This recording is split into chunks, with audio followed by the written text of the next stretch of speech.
Ndabaramukije nanone bene data mukunda umwami wacu mutaryarya, ariko n'uwaba ari indyarya ntabure kwakira iyo ndamukanyo, kuko natwe twarizo ariko Yesu yaratubabariye.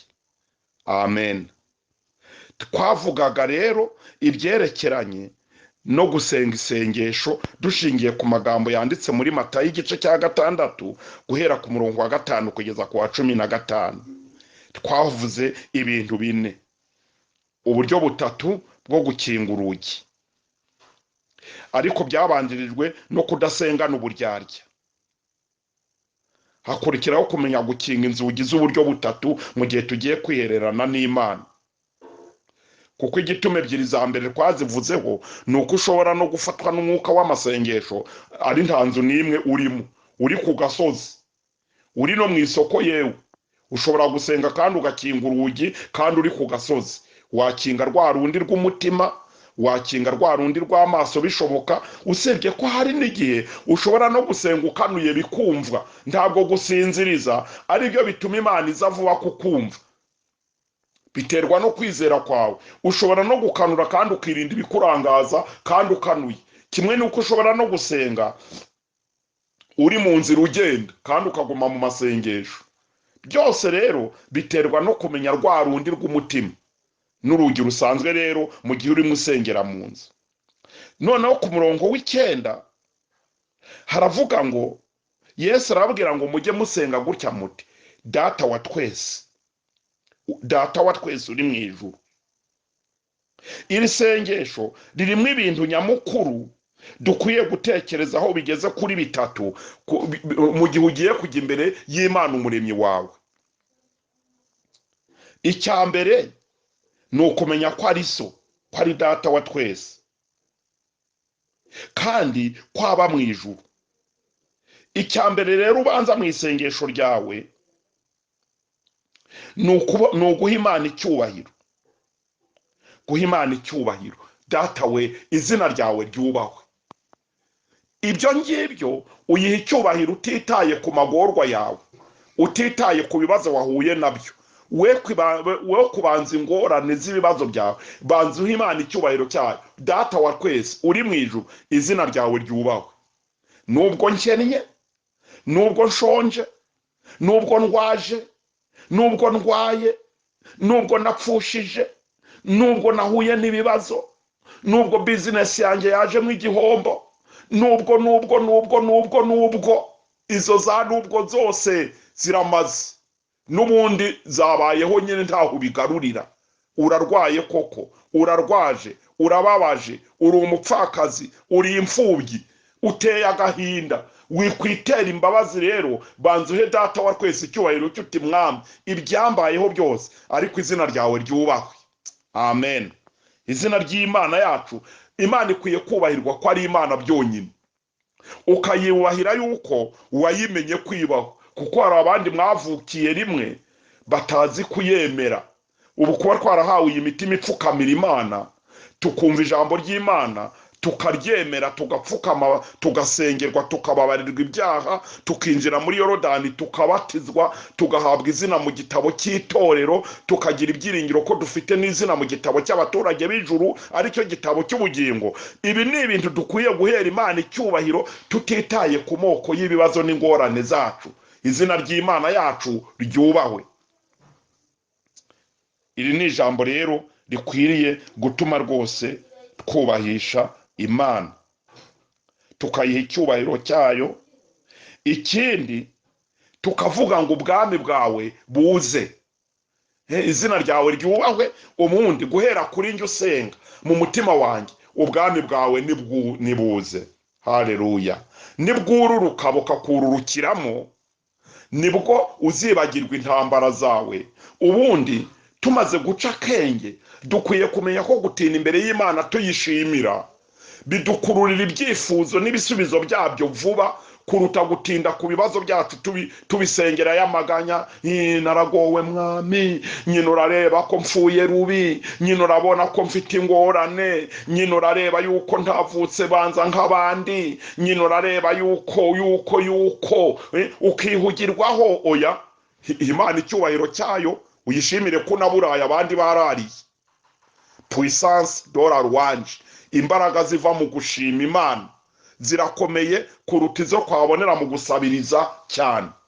Nshuti z'Imana, bakobwa ba Yesu, bahungu ba Yesu, umwami Imana adusure muri uyu mwanya wo kwiga gusenga neza, isengesho ry'umumaro. Imana rero kwiye guhabwa icyubahiro.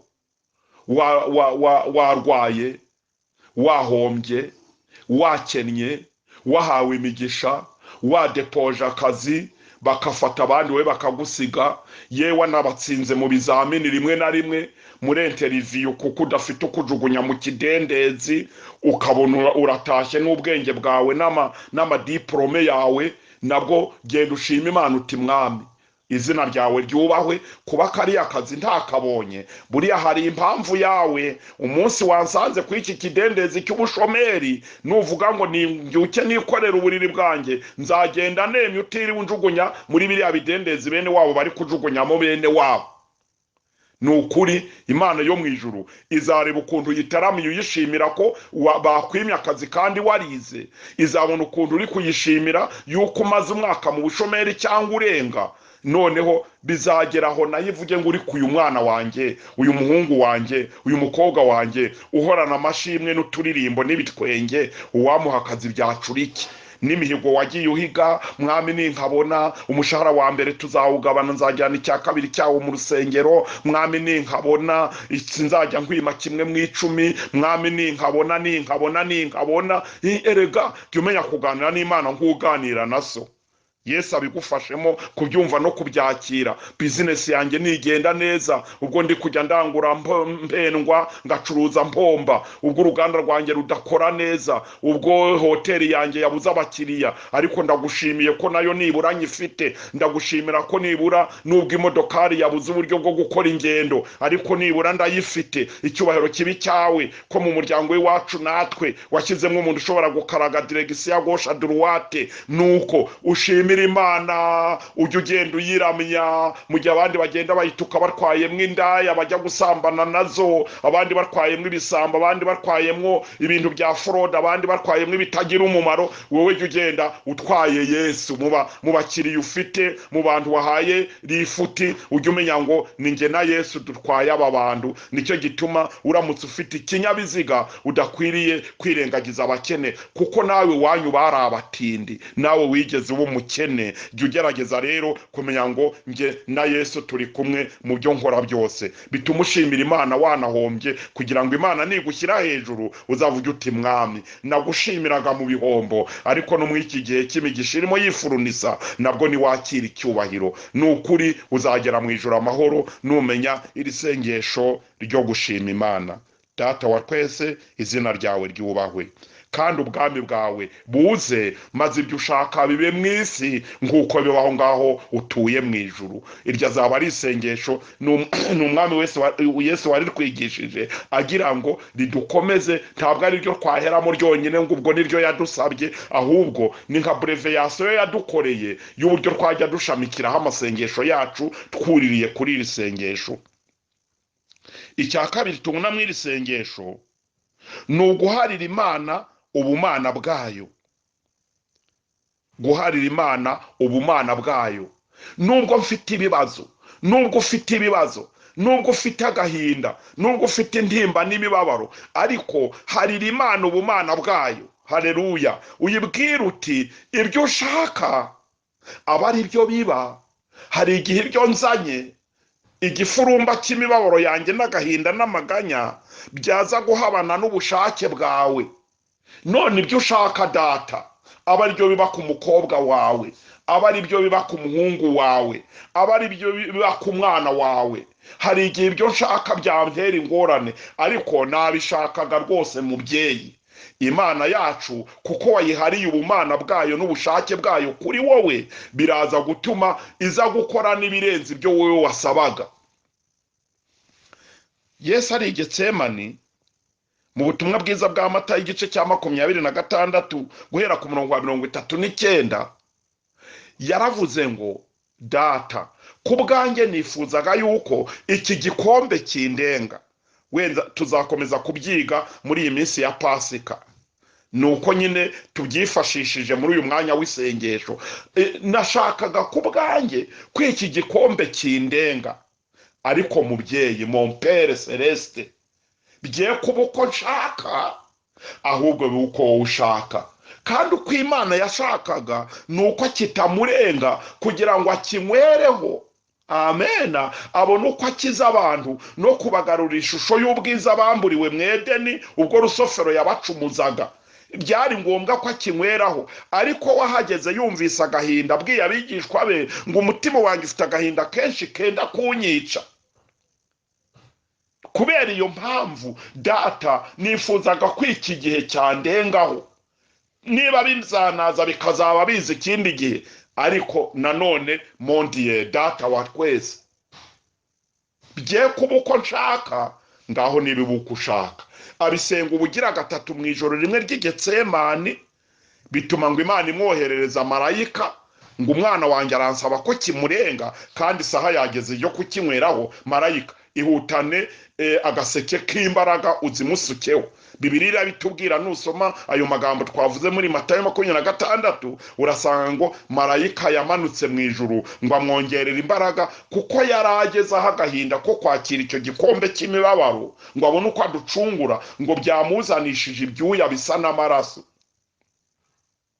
Byari byoroshye, rwari urugamba, ariko icyo nababwiraga, yahariye Imana ubushake bwayo ngo abari bwo buba. Nawe nusenga jya uvuga ngo ndabigusabye mubyeyi data, ariko nanone bigiye kuba uko nshaka. Uko ushaka niko kukuru kuruta uko nshaka. Hari igihe ibyo nisabiye byaba ari bitoya kuruta ibintu bigari ushaka kunkorera. Bigiye kuba uko nshaka, kandi niba uko Imana ishaka ujye ubishimira Imana. Ese wari uzi ko hari igihe ubushake bw'Imana buba bushaka yuko ujya no muri gereza ugafungwa da? Hari igihe uzi ko ubushake bw'Imana buba bushaka yuko ibyo tubona nk'ingorane bikubaho, kugira ngo nyuma Imana ikabiguhisha ahantu mu ngorane, ariko iri kugukiza urupfu. Rwamara gutambuka aho rwanyuraga, ukabona nyuma y'icyumweru, nyuma y'iminsi ngahe bagukuye muri gereza, nyuma y'umwaka, nyuma y'igihe. Wowe n'ujya muri gereza urenganye, wikabaganya imbere y'Imana ukumva urarenganye kabisa. Ujye ubwose utese data ko byantunguye, cyangwa ko wabimbwiye mu marenga simbisobanukirwe. Ndagushimira icyo ushatse kunkiza gitumye ndara mu nzu y'imbohe. Ndagushimira igihu uri kweyura imbere yanjye. Ndagushimira igituma nagombaga gukora uru rugendo none nkaba narwaye ku buryo ndashobora kubikorana urugendo. Hari icyo nkijije ntazi. Ndagushimira igituma iyi modoka insize ariyo naringiye kugendamo nayo. Ndagushimira igituma nturiye iyi ndege kandi nari namaze kubona tike yayo. Ibyo bintu byose ujye ubirebera mu gushaka kw'Imana kuruta ko wivovota witotombera mu mutima ngo ariko Imana kukibyemeye, ngo ariko bigenze bite rwose. Nanjye indege yigeze insiga ndi ku kibuga kinini mu mahanga, aho ndazi ku kibuga kinini cya Amsterdam muri 2017.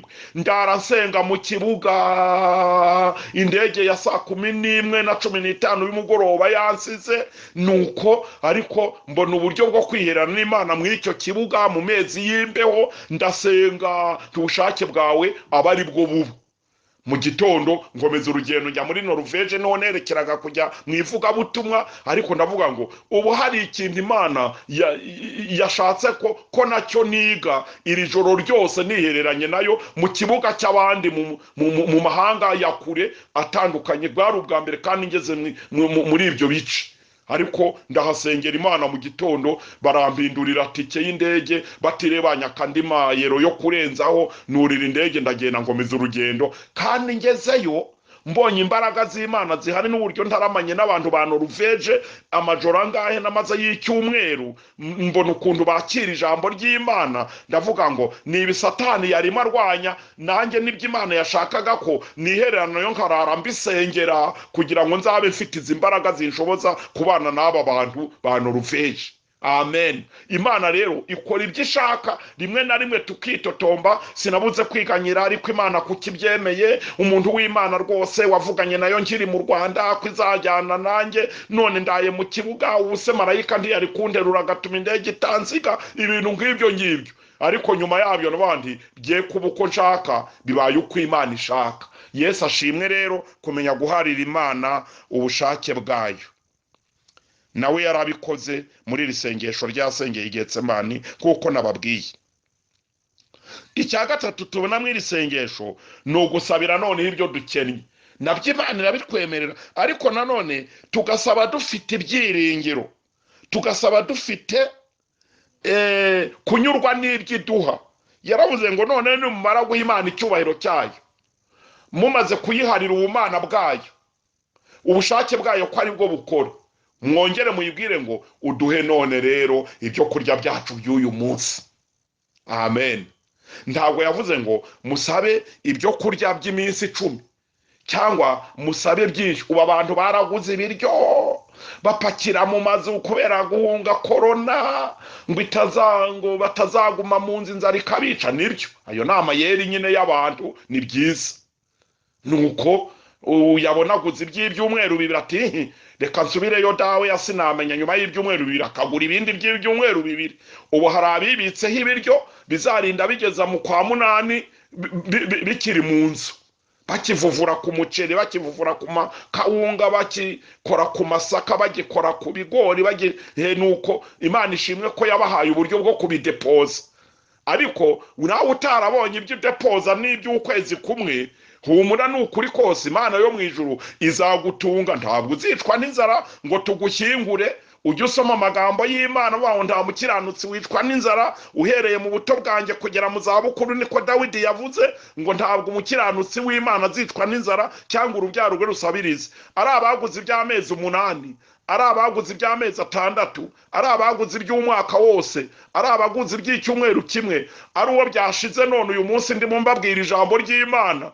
Ariko humura n'ejo uzarya, n'ejo bundi uzarya, kuko twabwiwe n'ijambo ry'Imana. Reka tubyizere ngo so wo mu ijuru azi ibibakwiriye byose mutiriwe mubisaba. Wowe kiranuka gusa n'abatamwubaha maze ari kubagaburira. Nkanzwe wowe uvugana n'Imana, nkanzwe wowe wihannye ibyaha wambaye umubiri abandi babikoresha, ariko ukaba waramaramaje. Ubwo koko usibye abadayimoni bakwegera, urabona ari wowe Imana izacomoramo. Nuko bahamagare mu matangazo bati muze gushyingura umurokore wishwe n'inzara, muvuge ngo biragatsindwa. Imana ibibarinde rero, nanjye mbifurije kurindwa n'Imana. Ariko umwami wacu aravuze ati senga uvuge uti uduhe none ifunguro ry'uyu munsi. Ibyo kuvuga ngo imitiba ntiyuzuye, ibigega ntibyuzuye, firigo nta kirimo, ibyo ubundi ntibikureba. Ubonye uburyo bwo kubishyiramo nta cyaha ukoze, ubonye uburyo bwo kubyuzuza muri depo yawe nta cyaha ukoze. Ariko niba ubwo buryo budahari, vuga uti mwami ko rikeye, ko ejo nabonye ndya, wampaye n'iby'uyu munsi. Ijuru rari gutegurira kandi Imana niriguha, ushima Imana.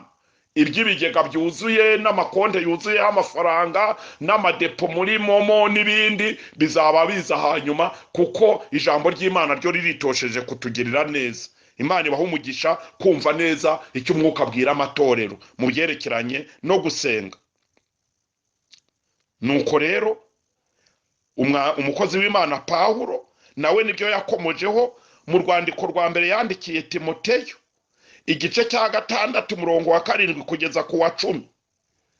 Yaravuze ati ubwo dufite ibyo kurya bya none n'imyambaro biduhagije by'uyu munsi, tunyurwe nabyo.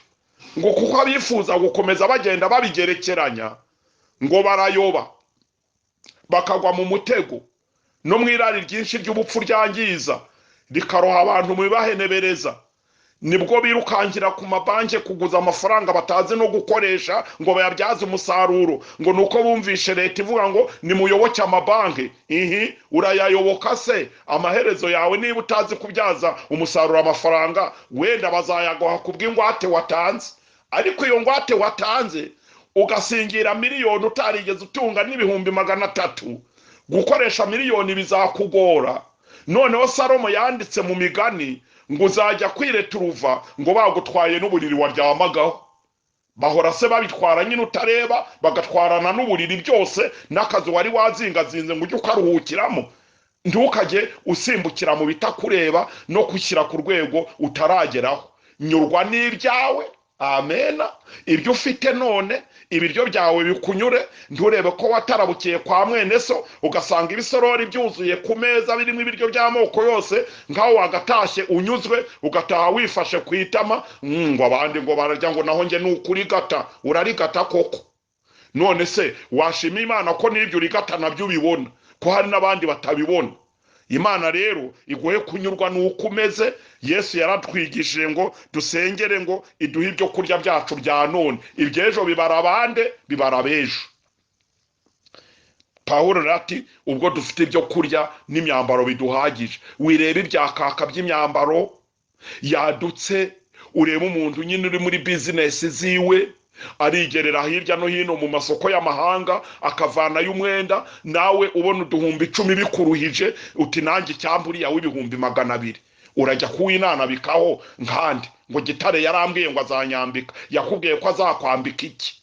Ko ari ako gatenge yakubwiraga, ko ari yo pantaro yakubwiraga, ko ari yo shati yakubwiraga, ko ari yo nivo yawe uriho yavugaga ko azamiriyora amateka yawe, none usimbukiye mu rwego utarageramo. Satana azagufatira mw'iryo rari ngo rikurohe mu bigwenebereza, nibwo uzacumurira mu gucira abandi manza no kubagirira ishyari, kuko uri gushaka kwinanabika ku rwego wari utarageramo. Nyurwa n'ibyawe, nubona hari bene Imana yagiriye ubuntu bakazamuka mu ndera yo hejuru, bahembwa ibihumbi 100, bakora kuri miliyoni buri kwezi, wijya kuvuga ngo abandi n'abandi nyine gusibo. Nawe ufite ibyawe Rurema yakugeneye, Imana igufashe kubyinjiramo neza mu izina rya Yesu. Haleluya. Icya gatatu tubonye muri iri sengesho cyangwa icya kane ni ukubabarirana no gusaba imbabazi ku bantu wacumuriye. Hariya Yesu avuga ngo uduharire imyenda yacu, mu yindi mvugo biravuga ngo utubabarire ibyaha byacu, nk'uko natwe mbere yo kuza imbere yawe twumvishe tubabariye abaducumuriye. None ugiye imbere y'Imana n'uburakari, n'umugabo wawe mu bantu bwe uri gusengana isengesho ufureka, wamwimye imbabazi, wamuburiye imbabazi. Umugore wawe wamwimye imbabazi, urarufurekera mu kiringiti kubera agakosa k'ubusabusi umugore yagukoreye, kandi aragukunduze ko ari sheri wawe, mwambikanye impeta murebana akana ko mu jisho, ariko akabazo k'ubusabusa umunaniro w'ijoro rimwe yagize, reka wafuretse, wagize ngo wahuye n'intambara, marayika yumiwe, ujye usura abubatsi ngo mu gitanda ari kureba uko wigira, wabuze imbabazi. None ariko ugapfa kuza imbere y'Imana nyine kuko wamenyereye ugasenga iry'akamenyero. Mwami Yesu, nanjye ndi imbere yawe nyine, nubwo nyine bimeze gutya, ariko databuja ndi imbere yawe. Ubwo se iyo nisengesho turi gusenga, wabanje ukagira umutima urimo imbabazi, ukababarira uwo mwashakanye, warangiza ukanamusengera ahubwo uti Mwami ntiyanyangaga, kuba yambwiye nabi kuriya, kuba ririya jambo ryamucitse akarimbwira. Ntiwirengagize twashushufifi twose mwagiranye munagirana, twasheri n'utundi, akajambo k'ubusabusa ntikakwibagize ibyiza by'umudamu wawe wakoye ukamuzana mu rugo, ntibikwibagize ibyiza by'umupapa Imana yaguhaye, umutware wawe wagucomoye mu bandi bakobwa ibihumbi n'ibihumbi, akakuzana mu rugo murebana akana ko mu jisho mu gatimba no mu ikositimi. Ibyo nabyo mujye mugira igihe cyo kubyibuka, bitume mucecekesha abadayimoni bari bazanye utubazo n'uduhamvu tw'ubusabusa. Babarira abantu ibyaha, baharira imyenda yabo, nguko nawe Imana ifite byinshi yaguhariye. Esera buriya Imana yikwituye gukontorora buri kantu kose wayicumuriye, aho warara udapfuye, aho waramuka, aho ntiwahita wimuka mu isi. Nuko rero Imana ikubabarira ibyo abantu bazi n'ibyo batazi, nawe babarira abagusabye imbabazi n'abatazigusabye, nubwo baba baragucumuriye bigaragara. Cingo nizamba ugira umutima w'imbabazi, ubona uburyo bwo kuvugana fiyeri, ubwira Imana irisengesho ngo umbabarire nk'uko nanjye numva nababariye abancumuriye. Nukuri uzaba umwana w'Isumba byose. Noneho rero icyanyuma ukarangiza iri sengesho, nanone usubiza Imana cya cyubahiro waritangiranye,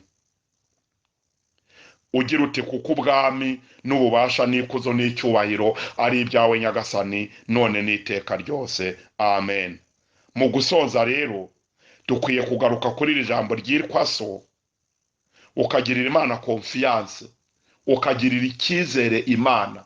Yesu akoresha iri jambo ririya sengesho ku buryo ryagarutsemo inshuro 5 ngo so ureba ibyiherereye, ngo nuko so azi ibyo mukennye byose mutire mu bisaba, nuko so nawe azakubabarira kuko wababariye abandi, nuko so nutababarira abandi ntazakubabarira. So rigarukamo inshuro 5. Jya imbere y'Imana utikandagira, jya imbere y'Imana utabebera, jya imbere y'Imana uzi ko ari Imana y'imbabazi n'imbaraga, nk'uko umwana ashyira ibyiringiro bye kuri se. Nk'umwe batubwira mu bitekerezo ngo wari uri kumwe na se mu nyanja, sari we mudereva w'ubwato, ubwato bunini cyane bukaza kugira ikibazo bugashaka kuzika, umwana yisinziriye. Noneho baramubwira bati mwana kanguka dore turapfuye nawe usenge nk'abandi. Umwana arabaza ati harya ninde urwaye ubwato? Bati niso. Atubwa ari data urwaye, nimureke niryamire ndamuzi, nzi imbaraga ze. None se niba umwana w'umuntu yagira icyizere kuri se wamubyaye, none twebwe abana b'Imana koko ubwo ari data ubitwaye, ubwo ari we udushofereye mu bwato bw'ibigerageza byacu, ntidukwiriye kuryamana fiyeri tugasinzira mu buryo bwiza twumva dufite icyizere ku Mana yacu? Imana ishaka ko tuyifata nka papa. Ujye ureba nawe uko wigira kuri so, ko wigiraga kuri so, uko abana bawe bakwigiraho, nawe wigane Imana nk'abana bakundwa, umenye ko Imana ari papa. Muri Maraki igice cya 1 umurongo wa 6 niho hatubwira ngo umwana yubaha se n'umugaragu akubaha shebuja n'umuja kubaha nyirabuja. Ikabaza ngo none niba ndi so koko nguko muvuga ngo data wa twese, none niba ndi so munyiringira gute? Mwizera imbaraga zanjye kuri mwe gute? Igitinyiro cyanjye kuri mwe kirihe? Kuki ubusabusa bubakanga? Kuki bigerageza bibibagiza uwo ndiwe n'imbaraga zanjye? Nshuti zanjye bene data, nshimye Imana ko munteze amatwi, kandi nkaba niringira ndashidikanya ko iri jambo rigiye gutuma tuba abanyamasengesho beza barajya basenga Imana tuyifitiye icyizere. Amahoro n'imigisha yayo nibibane na buri muntu wese wo muri twe, mu izina ryiza rya Yesu umukiza wacu, amen. Dusenge. Uwiteka Mana nyiricyubahiro, ngushimiye ijambo ryawe ko ari rizima, ijambo ryawe Mwami ko rikoze imirimo mu mitima ya bene data n'abashiki banjye banteze amatwi banyumva. Riha umugisha, rikoresha ububasha bwaryo mu mitima y'abaryakiriye, ritubyaremwe abanyamasengesho bahiye bazi gusenga neza, ntidukomeze gusenga nk'abana, dusenga Imana tuyiha icyubahiro, tugusenge tugufitiye icyizere, kandi tubabariye abantu ibyaha badukoreye, kuko nabo sibo ni Satani wabashutse kugira ngo tubere ibisitaza, ariko twanze gusitarira mu nzira ijya mu ijuru. Nicyo gituma twifuza kugira imitima y'imbabazi ku baducumuriye, natwe no kubabarira abo twacumuyeho nabo Mwami, tukamenya kubasaba imbabazi z'ibyo twabakoreye. Urakoze rero kutanze umugisha kubw'ijambo ryawe, mu izina ryiza rya Yesu wadukirishije umusaraba, amen.